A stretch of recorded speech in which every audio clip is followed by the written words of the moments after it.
आज मैं आपको सर्वनाम के बारे में बताऊंगी। सर्वनाम को इंग्लिश में प्रोनाउन कहते हैं। सर्वनाम जैसे कि उसके नाम से ही अर्थ स्पष्ट हो रहा है। सर्व का मतलब है सबका, नाम का मतलब है नाम, यानी कि सबका नाम। प्रोनाउन का अर्थ है, प्रो का अर्थ होता है on the place of, noun का होता है नेमिंग वर्ड्स, यानी कि नाम के स्थान पर जो शब्द प्रयुक्त किए जाते हैं। तो सर्वनाम की परिभाषा बताती हूँ कि ऐसे शब्द जो संज्ञा के स्थान पर प्रयुक्त किए जाते हैं या संज्ञा के स्थान पर काम में लिए जाते हैं, उन्हें सर्वनाम कहते हैं। जैसे उदाहरण के तौर पर मैं बता रही हूँ, मैं, आप, तुम, हम, यह, वह, ये, वे, किनका, कौन, कहाँ, कब, क्यों, कैसे, स्वयं आदि।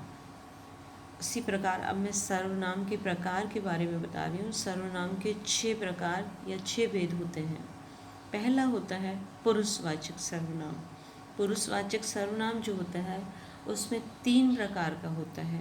पुरुषवाचक पहला होता है कि बात करने वाला जो पुरुष होता है उत्तम पुरुष होता है। दूसरा पुरुष होता है जिससे हम बात कर रहे हैं वो मध्यम पुरुष कहलाता है। और अन्य पुरुष वो होता है कि जो हम उत्तम और मध्यम के बीच जिस पुरुष की बात हो रही है वो अन्य पुरुष होता है। तो पुरुषवाचक में आ जाएंगे मैं और हम उत्तम पुरुष के लिए, तुम और आप जिससे हम बात कर रहे हैं उसके लिए, और यह वह वे यानी कि अन्य पुरुष जिसकी हम बात कर रहे हैं। यह पुरुषवाचक सर्वनाम है। निश्चयवाचक सर्वनाम जैसा कि नाम से ही विदित है, निश्चय यानी कि जिन शब्दों से हमें किसी निश्चितता का बोध होता है वो निश्चयवाचक होती है। जैसे यह मेरा पेन है, तो यह पेन मेरा है तो इसलिए यह निश्चित हो गया कि यह उसका पेन है। ऐसे अनिश्चयवाचक में होता है कोई या कुछ। जैसे हम बोलते हैं कोई आया है, उसमें हमें ये नहीं पता कौन आया है, आया तो है लेकिन हमें यह नहीं पता कौन आया।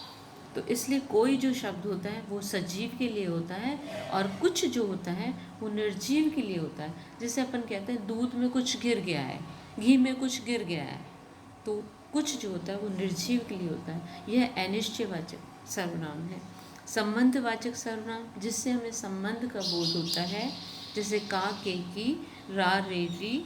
जैसे राम का भाई श्याम है, तो का से हमें संबंध का पता चल रहा है कि उसका भाई है। सीता की बहन रीता है, तो ये का, के, की, रा, रे, री ये संबंधवाचक सर्वनाम है। प्रश्नवाचक सर्वनाम वो होते हैं जिनसे कि हमें, जिन शब्दों से हमें पता चलता है कि यहाँ प्रश्न पूछा जा रहा है। जिस वाक्य में कब, क्यों, कहाँ, कैसे, कौन आए वो प्रश्नवाचक सर्वनाम है। लास्ट छठा है निजवाचक सर्वनाम। जैसे कि निज से हमें पता चलता है कि अपना।